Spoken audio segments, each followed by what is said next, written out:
All right, welcome back to the channel. My name is Kobe, and in this video, I'm gonna be sharing with you some quick facts, some tidbits, a broad overview on where the New King James Bible came from. If you've been on the channel before, you know that I am a proponent of the New King James.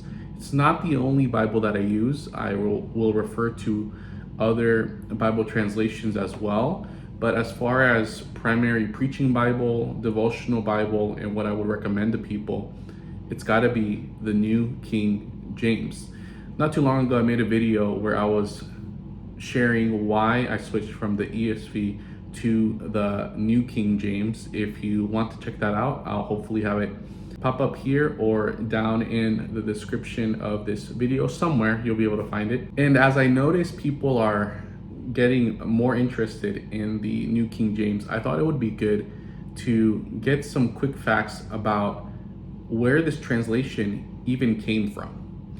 And so before we get into that, we have to really talk about the predecessor of the New King James, which would be the King James Bible. If you've looked at any Bible translations, you've definitely heard of the King James. If not, have read it. Maybe you grew up in a church where that is or was read primarily or only. Regardless, the King James, even though it was published over 200 years ago, remains one of the most popular Bible translations in 2025. If you go to the Bible charts, you'll find that the King James always is up in the top 3, 4, 5 of Bible translations.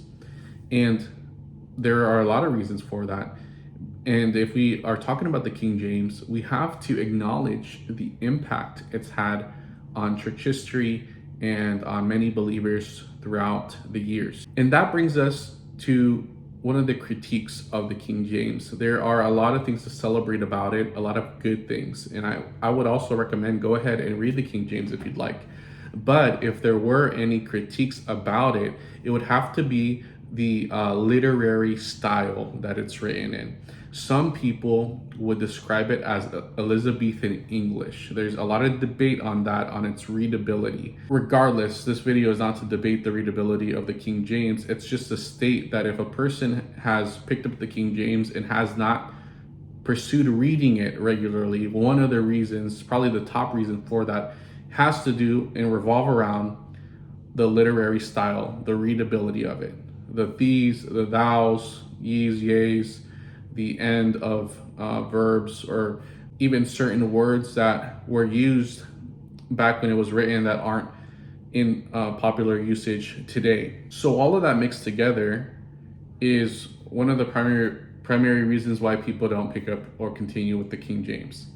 And then now comes the New King James. So as the name suggests, the New King James, the mission of it wasn't innovation. Actually, in the preface of the King James, it talks about how the point wasn't to just drop a totally new translation. Instead, its goal was to continue on the legacy of the King James, of bringing the inspired word of God to people so that they could read it and understand it and get something from it. And so the publishing company, Thomas Nelson, strived to do that with the revision of the King James known as the New King James. So when did this come out? The KJV was first dropped in 1611, and then there were a few revisions afterwards, but it's pretty much the KJV that we know and love.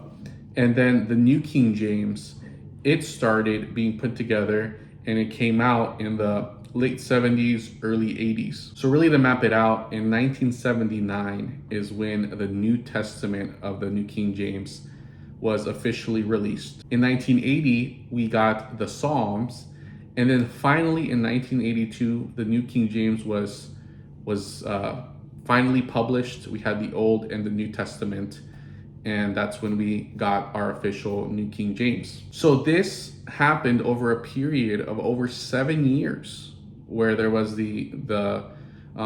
where they began work on the New King James until finally having it in the Old and the New Testament. I think that speaks to at least for me, my confidence in it, that this wasn't something that just happened overnight, right? This wasn't like an AI chat Bible translation where you just type in a prompt and it spits something out right away. There was intention, there was deliberation, there was a lot of hard work over that period of time of the 7 years.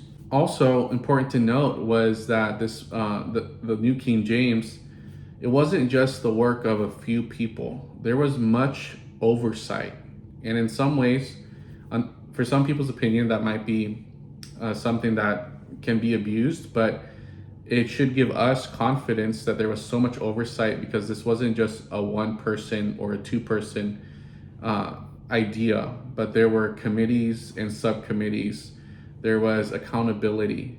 When people would work on certain books of the Bible, they were delegated a specific book, and then when they were done with that translation, it had to be approved by a committee of scholars and pastors, and then eventually all of it would have to finally be approved by the executive committee. So then that brings us to the question of who were the people that worked on the New King James. The general editor for the New King James is Arthur Farstand, and he has multiple doctorates. From what I could find, he was a conservative Baptist. Honestly, had that heart to get the word of God to people in a way they could understand. The people who worked on the translation, there were over 130 people that worked on this translation. So this was not just the idea of one person. There were Greek scholars who worked on the New Testament, Hebrew scholars in the Old Testament, Aramaic scholars, and also, come to find out, English scholars. Because remember, part of the goal was for it to be a readable translation. So it would make sense, to have people who were trained in the English language to be able to figure out, is this gonna actually accomplish its purpose? Ultimately, the New King James is a word-for-word translation. There are certain areas where it, rather than looking like another word-for-word translation like the NASB, it might choose to render a verse or text based on the King James, and in those areas of ambiguity, it'll always fall towards the King James rather. They actually had the principle of being a complete equivalence translation of the Bible. And in addition to the scholars, there were also pastors, there were laity who were part of this. And what gives me a lot of peace as well as a Bible teacher, preacher, and just a Christian is that it was required of the people working on this translation to sign a statement of faith that proclaimed the belief and certainty in the inspiration of the scriptures, that it was the inspired word of God and it was without error in its original autographs. So that just even more plus points to my confidence in the translation. So finally, this work that came out in the early 80s, we've been able to benefit from it over the last 20, 30, 40 years after it first coming out. There hasn't been a whole lot of revisions and updates like in certain other translations that we see, and that gives me a lot of peace of mind. If you are in a church where the KJV is primarily read and used, you can also follow along with the New King James pretty well, and vice versa. And so the New King James, I think, without question, is a translation that is here for the long run. And if anything, you'll be able to find it in many different formats and styles. There's study Bibles out and different just resources that you can use alongside the New King James. And so I hope that was helpful for you to give you some background on this Bible translation. As well, the New King James has a pretty good preface that you can read in most of its translations. It'll be included in the first part of the Bible. And so go ahead and read that if you'd like as well. Also, there's a lot of information on the publisher's website, which I'll also leave linked in the bottom of this video. So if this was helpful at all for you, if it gave you some background info that maybe you didn't know about the New King James, and if you'd like more videos like this, please let me know. Hit the subscribe button, give a like to this video, and we will see you in the next one. God bless you.